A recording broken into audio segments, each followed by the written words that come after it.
Entonces, el tema que vamos a manejar hoy, pues desde el marco de enfermedad de huérfanos, son los desórdenes del desarrollo sexual como enfermedad de huérfanos. Mi nombre es Cruz Eugenia Zavala y soy una enfermera gestora de casos de enfermedad de huérfanos del Hospital Pablo Tobón Uribe. Desde el concepto de enfermedad de huérfanos representa un problema de especial interés por su baja prevalencia, pero su elevado costo para la atención en salud. Viene siendo con normatividad desde el 2010, con la ley 1392 desde el 2010, y a partir de ahí se genera toda una lista de enfermedades huérfanas que cada 2 años se va ingresando o van saliendo según la prevalencia, y con esto es que todos los que manejamos enfermedades huérfanas nos vamos guiando. Es decir, si hay, no, las enfermedades huérfanas deben ser reportadas al ministerio. Cuando aumenta la prevalencia, empiezan a salir algunas enfermedades de la resolución, y por eso es que decimos que salen o ingresan según la prevalencia.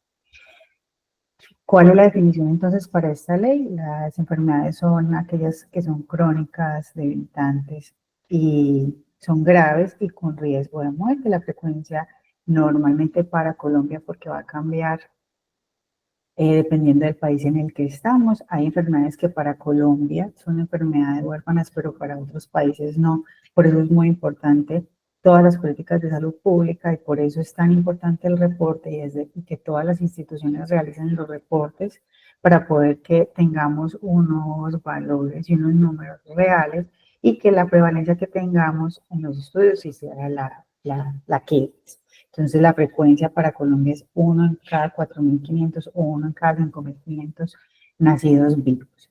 Y para el tema que hoy nos trae, pues, son los desórdenes del desarrollo sexual, que son variaciones congénitas en cromosomas, gónadas y anatomía sexual. Está asociada a retos clínicos, diagnósticos psicosociales, y son consideradas por huérfanas por su baja prevalencia, como lo veníamos hablando. Hay una clasificación de Chicago que la del 2006, y nos hablan de 3 grandes grupos. El primero es 46XX del desorden del desarrollo sexual, 46XY, que después lo vamos a hablar de 46XY, y los desórdenes del desarrollo sexual con cariotipos sexuales atípicos. La aproximación de estos diagnósticos requieren de un enfoque multidisciplinario, riguroso, y por eso es que es tan importante que todos conozcamos la resolución de enfermedades huérfanas, porque nos va a mostrar cómo se diagnostica, cuáles son las especialidades de interés y cuáles son las que deben manejarlo de forma inicial y a largo plazo, y cuáles son las pruebas gold estándar con las que un paciente debe estar confirmado o descartado. En estas están incluidas todos los estudios bioquímicos, en estos están todas las exámenes de laboratorio, todo lo que se le envía a los pacientes normalmente, pero adicional los hormonales, los imagenológicos, y una supremamente importante es los moleculares. Entonces, en los 3 grandes grupos, 46XX, ¿cuáles tenemos? Las hiperplasias suprarrenales en todas sus categorías. Tenemos también entonces la deficiencia de aromatasa, las mutaciones del receptor de los glucocorticoides y la insensibilidad parcial a los andrógenos. Estos están dentro del grupo del 46XX. Ahora bien, ¿cuáles son los desórdenes del desarrollo sexual 46XY? Tenemos un grupo dentro de estos que están insensibilidad completa a los andrógenos, insensibilidad parcial a los andrógenos, disgenesia gonadal parcial, disgenesia gonadal completa, algunas mutaciones. Dentro de esta está el síndrome de Dennis-Drash-Raschel, algunas mutaciones de unos genes específicos, y por eso es tan importante que siempre en un programa de enfermedades huérfanas estemos de la mano todas las especialidades: genética, endocrinología, cirugía infantil, psicología, psiquiatría, porque hacen parte de ese grupo multidisciplinario que va a manejar toda la población.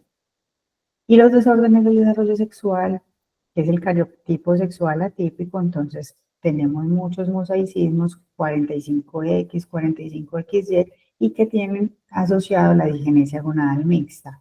Hay otros que son ovo testicular 46XY, algunos síndromes específicos, está el síndrome de Turner, el Turner clásico con genitales ambiguos, el mosaicismo 46XX y 46XY, pero que las gonadas son disgenéticas, algunas duplicaciones de los 46XX, pero que tienen testículos, y otras variantes y otras alteraciones cromosómicas que nos van a ayudar con según el estudio molecular, cuál es el mejor manejo y cuáles son las alteraciones que va a tener el paciente, no solo a nivel físico, sino a nivel psicológico. Esa es la resolución. Entonces, al principio yo les mostraba que era, como todos nos pensábamos, la norma, que es densa, pero nosotros tenemos, es como nuestra Biblia, el anexo, y ahí podemos buscar, entonces aparece el número, como la identificación de la enfermedad huérfana, cuáles son las especialidades por las cuales debe ser atendido el paciente y cuáles son los estudios o las pruebas Gold estándar que confirman esa enfermedad. Por decir, la hiperplasia suprarrenal congénita debe siempre estar atendido por genética, endocrinología, pediatría, cirugía. Tiene unas pruebas que son cariotipo, unas pruebas de sangre, y esas son las que lo confirman. Entonces es supremamente importante que todos conozcamos la resolución y que todos tengamos un plan de manejo. Entonces, si bien les llega a ustedes por cirugía, todos estamos comprometidos a ver este paciente, si ya está confirmado, si no está confirmado, entonces hay que remitirlo a genética, hay que remitirlo a endocrinología y empezar a hacer un plan de manejo ajustado a las necesidades del paciente. Esta es nuestra población para este diagnóstico. Para estos diagnósticos en el hospital tenemos 182 pacientes activos con estos diagnósticos. De arriba hacia abajo es de menor cantidad a mayor cantidad. Vemos que el síndrome de Turner, las hiperplasias y las anomalías cromosómicas que en esas, por resolución, en las anomalías cromosómicas van incluidas muchos de los desórdenes porque no están especificados en la resolución 1 a 1, pero cuando el genetista encuentra alguna anomalía 46XY, 46XX, 46, pero no está así específico en la resolución, entonces lo emerge dentro de anomalías cromosómicas y ahí vamos poniendo a los pacientes para poderlos reportar al ministerio, que el ministerio tenga como todos los soportes para poder crear políticas públicas y de esto nace como toda la normativa de enfermedades. Esta es nuestra pirámide poblacional. Tenemos entonces un grueso de pacientes entre los primeros 5 años, y luego vamos a tener una franja supremamente importante para nosotros en el hospital, que es desde los 5 a los 14, que es donde podemos realizar todo con ustedes los cirujanos, ese apoyo quirúrgico cuando se requiere, porque es el momento ideal para los pacientes, pero cuando no se logra, entonces tenemos ese acompañamiento por multidisciplinariedad con ginecología, urología, y vamos a esa otra parte, esa otra pirámide poblacional que es entre los 15 y 44, donde hacemos toda esa transición al adulto, y tenemos con otra institución un trabajo muy bonito que es donde hacemos todo el empalme con piso pélvico y con todo ese apoyo para que ellos puedan hacer su vida completamente normal. Luego tenemos entre los 45 y 59 años y mayores de 60 más poquitos. Y la gran mayoría son mujeres. Vemos que el 79% son mujeres, el 20.9% son hombres. ¿Cómo es nuestro modelo de gestión de casos? En el Hospital Pablo Tobón Uribe está centrado en el paciente, es en una institución de alta complejidad, se da la atención integral, pero nunca dejamos que el paciente y su familia pierda la autonomía. Es decir, no le hacemos el trabajo a los pacientes ni a su familia, los acompañamos y tenemos una relación, y eso le decimos a los pacientes que es una relación, y esa relación implica que ellos pongan y nosotros pongamos eh, para que pueda funcionar.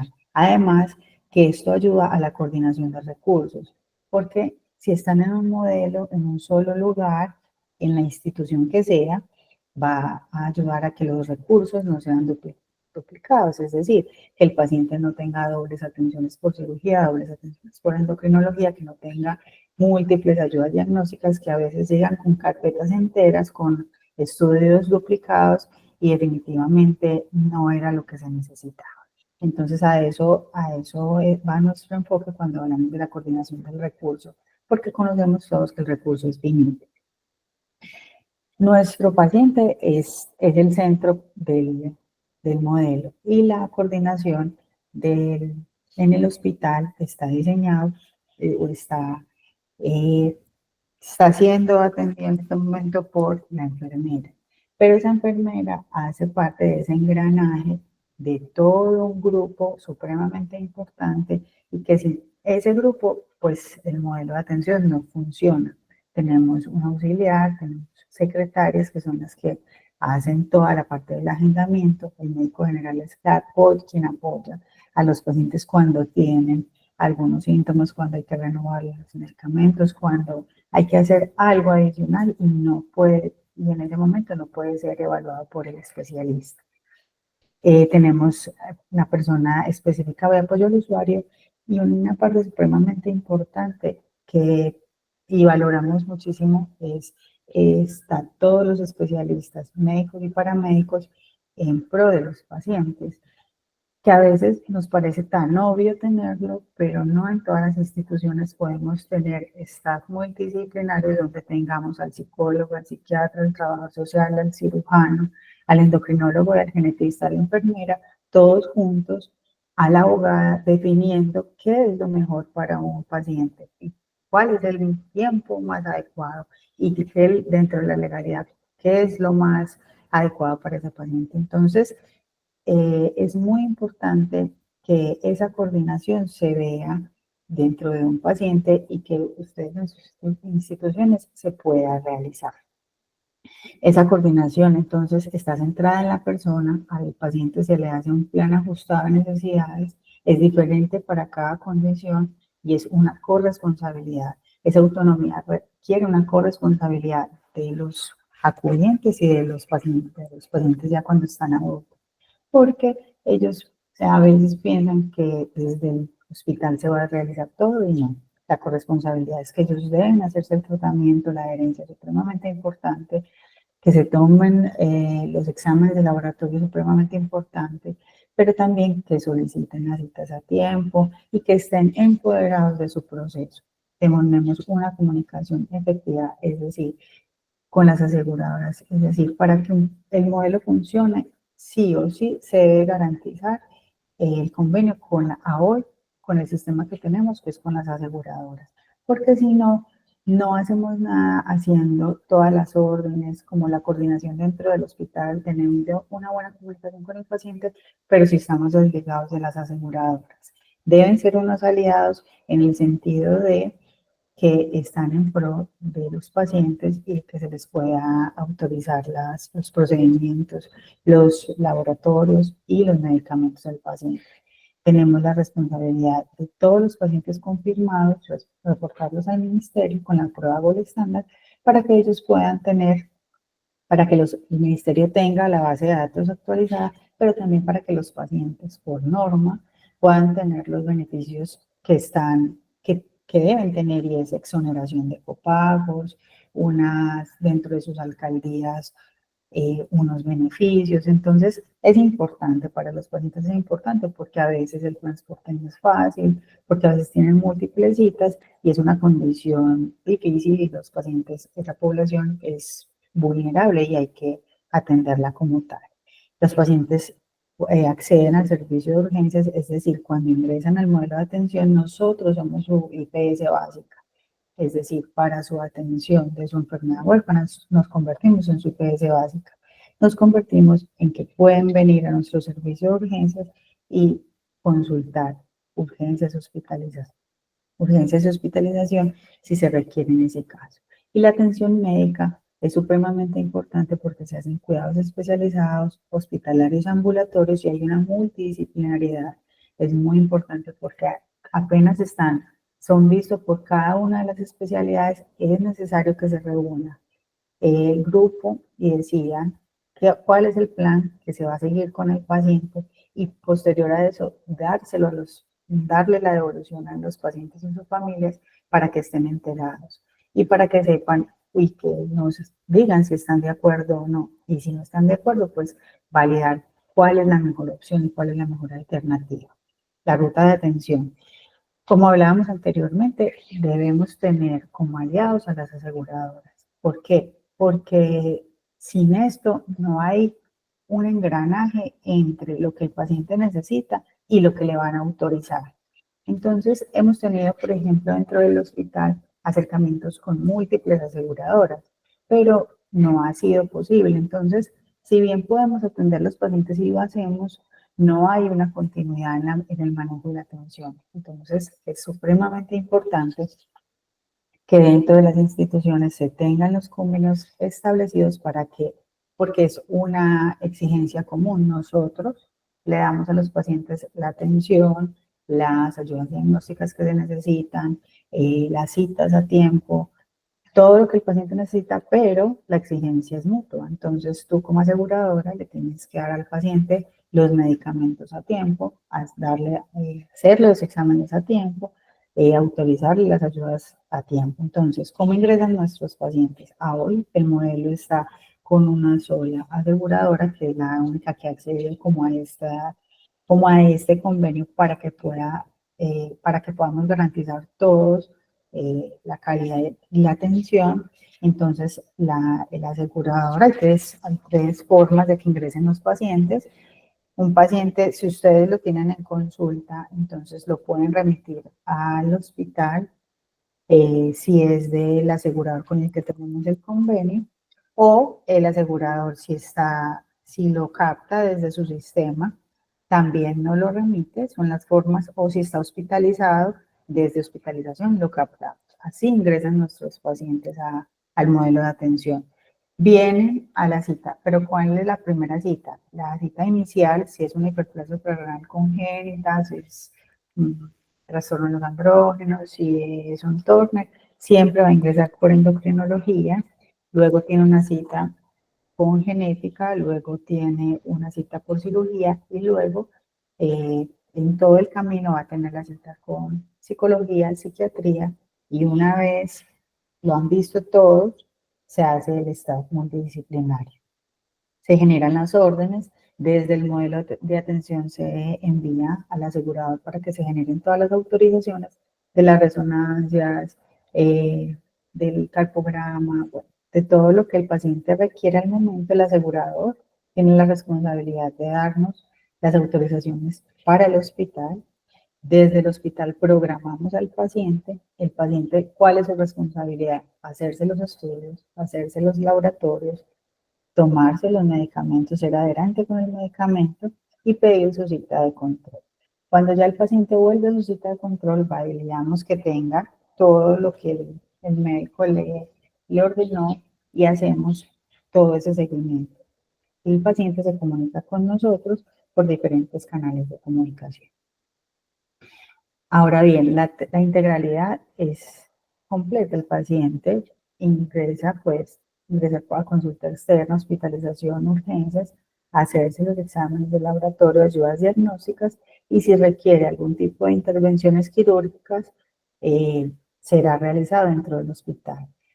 ¿Por qué lo hacemos así? Porque cuando los pacientes se hace la consulta en el hospital, la ayuda diagnóstica en otra institución, la intervención quirúrgica en otra institución, pues no tenemos esa integralidad y va a ser muy difícil que el paciente esté en un solo sitio y que pueda tener como referente un solo grupo de trabajo.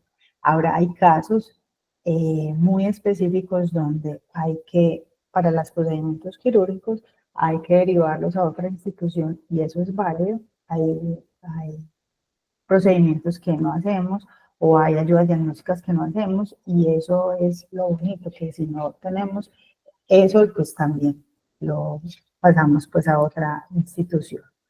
Ahí la gestión administrativa del paciente ingresa, como les conté ahorita, por una base de datos, por una remisión de ustedes o por otro especialista o o porque otro especialista de otra institución lo envía.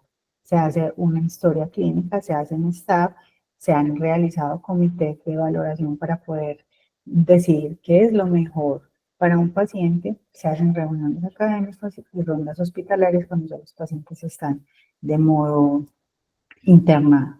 Y se hace la planeación de cuidados, cuál es la gestión de las actividades, las autorizaciones y la educación. ¿Cómo egresa un paciente? Solo si fallece, solo si es redireccionado, pues por ustedes, por los especialistas.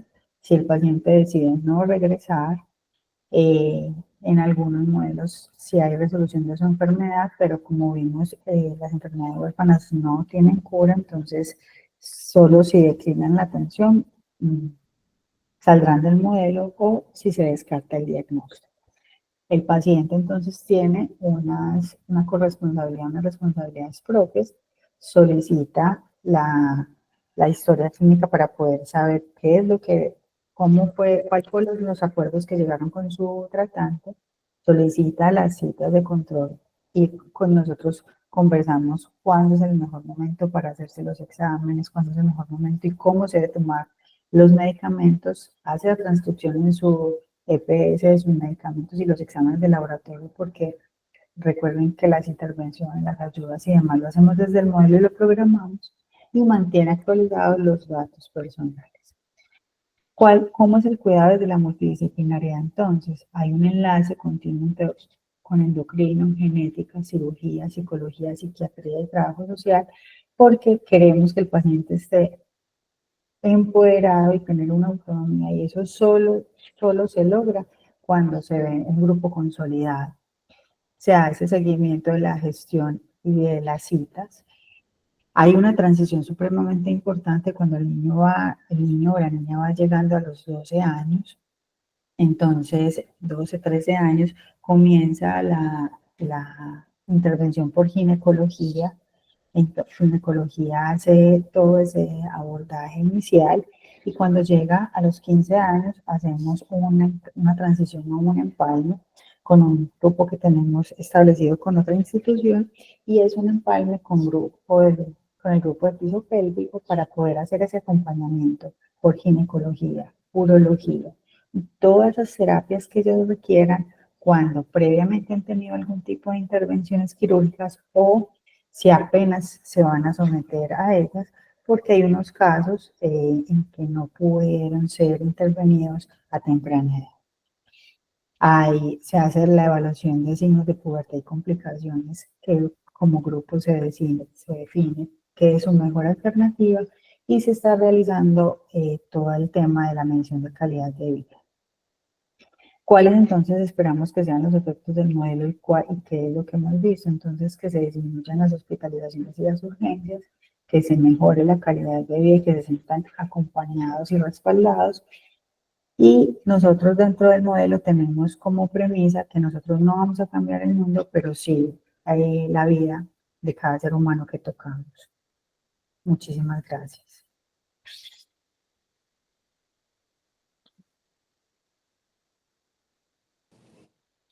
Muchas gracias, jefe. Si hay alguna pregunta de parte de del auditorio para la jefe. Doctor Abraham. Hola, ¿cómo estás? Buenos días. Bueno, muy interesante el programa que nos estás presentando. De hecho, el flujograma y las rutas de acceso son fantásticas. De hecho, yo creo que todos estamos convencidos que el éxito está en la multidisciplinariedad. Lamentablemente, a veces nuestro sistema de salud termina como desligando las órdenes de todas las especialidades y de todos los servicios médicos, y a veces tenemos pacientes en donde en un hospital X lo ve el genetista, en otro hospital X el endocrino, en otro hospital el cirujano, y a veces uno tratando de ayudar a los pacientes, pues intentamos hacer los staff, pero se vuelve casi que pues como un favor, cuando de verdad el manejo integral de un paciente debería hacerse en una sola institución, pero sobre todo con un flujo de atención apropiado para el paciente, que le facilitemos la vida, y lógicamente también con un tipo de contratación que lo haga sostenible, porque la mayoría de las veces el fracaso, sobre todo cuando vemos pacientes con enfermedades huérfanas que son de alto costo, es precisamente el tema de la sostenibilidad, ¿verdad? Entonces,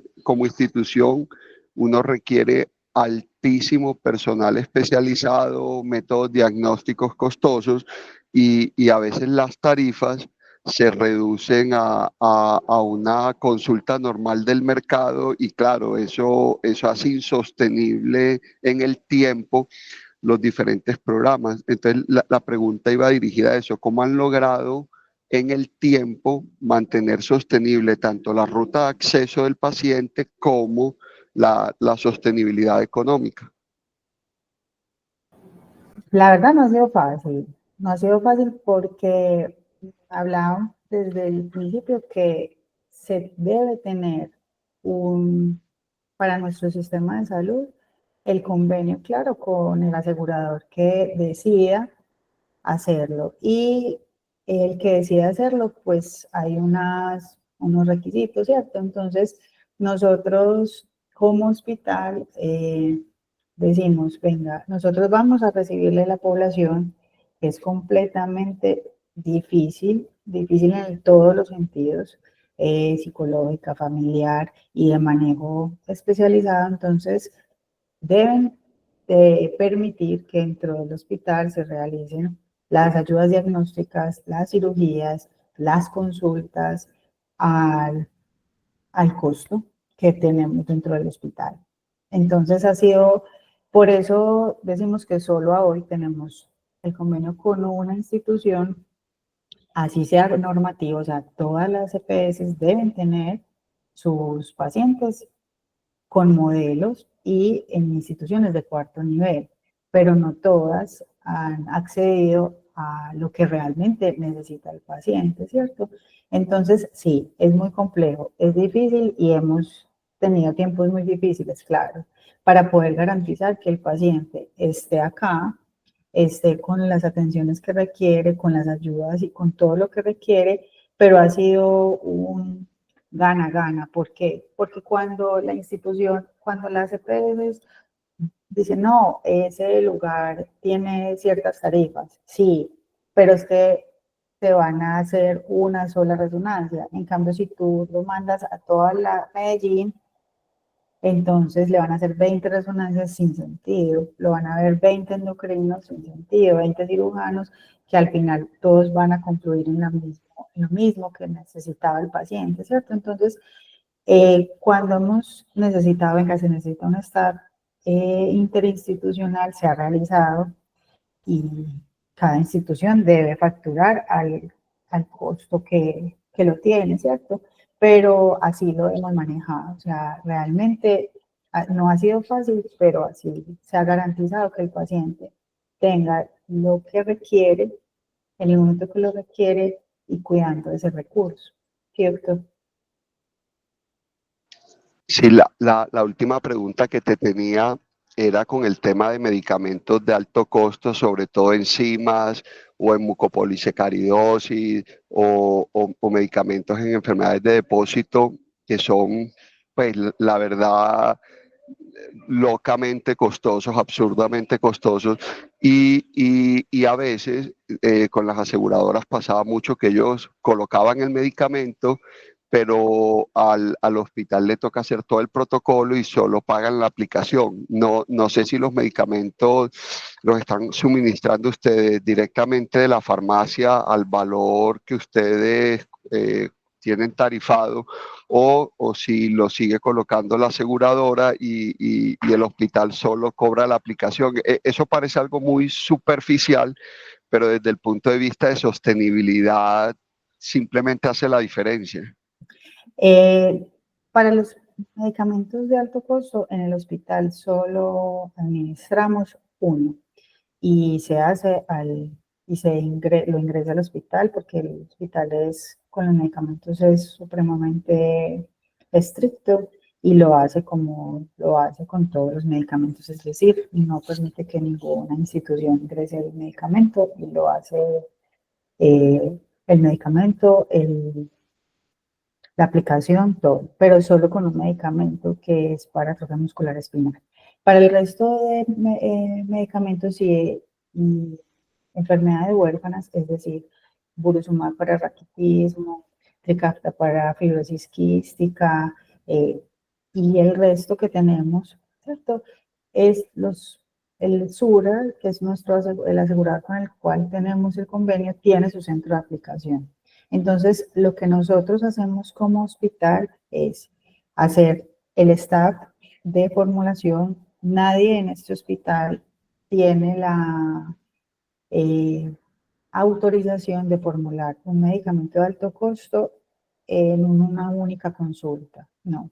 En el hospital todos evalúan al paciente y se reúnen en staff y deciden si se va a formular o no y se deben poner o escribir los criterios de inicio, los criterios para suspenderlo y cuáles van a ser los criterios para el seguimiento. Y se realiza siempre por staff. Pero el tema, como es tan ultra costoso los medicamentos, es parte de un seguro de las instituciones, es esa. Si no tenemos un centro de aplicación como tal, no lo hacemos. Muchas gracias. Listo, con gusto. Una pregunta sería para una persona un médico que vea alguna de estas niñas o niños con, digamos, con una hiperplasia suprarrenal y con un síndrome adrenogenital, ¿cómo lo manda a la consulta de enfermedades huérfanas? ¿Lo manda a la consulta de endocrinología del Pablo Tobón o cómo arranca el proceso? Sí, tenemos que mirar, pues, o sea, si está en un consultorio afuera y tiene una hiperplasia, bueno, o los diagnósticos que vimos anteriormente, si está con el asegurador que acabo de mencionar, es simplemente hacerle la remisión. Se requiere atención por el grupo de enfermedades huérfanas del Hospital Pablo Tobón Uribe. El paciente monta eso en la plataforma del asegurador y el asegurador inmediatamente nos lo envía, pues nos lo capta y nos lo manda a nosotros y nosotros hacemos el contacto, llamamos al paciente, lo invitamos, porque normalmente cuando han sido atendidos toda la vida en otra parte, muy difícilmente se vienen con nosotros, pero hacemos la invitación, porque pretendemos que nadie esté forzado. Cuando son medicamentos de alto costo, las aseguradoras solicitan que tengan la prueba Gold estándar. Entonces, para los Turner, el cariotipo, las hiperplasias, entonces el estudio genético y los exámenes postoperatorio. Entonces, pero eso lo hacemos nosotros, pero lo primero es informar al paciente, venga, usted tiene ese diagnóstico, hay un grupo que los maneja, usted quiere, porque a veces hacen la remisión, pero no le consultan al paciente si realmente quiere cambiarse de grupo de tratantes. Y eso a veces choca cuando nosotros los llamamos y ellos dicen, pero a mí no me dijeron y yo no quiero cambiar mi cirujano o mi endocrinólogo de toda la vida, ¿cierto? Entonces es supremamente importante que con la remisión venga esa explicación si para ustedes es importante que esté con nosotros y sobre todo para el paciente.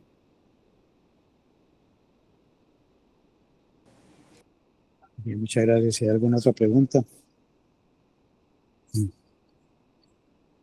Bueno, le damos las gracias a la EPICUS por haber sacado parte de su tiempo y por mostrarnos este programa que me parece muy interesante y me parece que ayuda mucho porque lo más importante es creo que el paciente no esté por diferentes partes gastando un montón de recursos para llegar a lo mismo, que es una cirugía o manejo médico. Doctor Garcés tiene la mano levantada. Muchas gracias. Yo para felicitar a la jefe Cruz Gracias. Zavala, me le quito el sombrero. Te cuento que yo fui en 1970 de los residentes, la única promoción de residentes que ha patrocinado el Hospital Polo Toro. Nos tocó la inauguración con ellos y todo. Siempre lo he llevado en mi corazón. Estuve allá y me acuerdo que lo primero que nos dijeron cuando entramos allá, bueno muchachos, aquí lo vamos a patrocinar, pero contraprestación no hay y no cuenten con que, pues, para nosotros fue una cosa horrible y mira que ahora todo ha cambiado, ¿no es cierto? Pero yo me quito el sombrero. Siempre los he admirado, siempre los llevo en el corazón y ya desde mi declinamiento, mi otoño, yo ya tengo 80 años, ¿no es cierto? Pero soy profesor, por 50 años de docente este año, el mes entrante, con la Universidad de Antioquia. Sigo dando mis clasecitas ahí por los laditos, tengo mi temita, pero quiero felicitarte y quiero felicitar a la institución.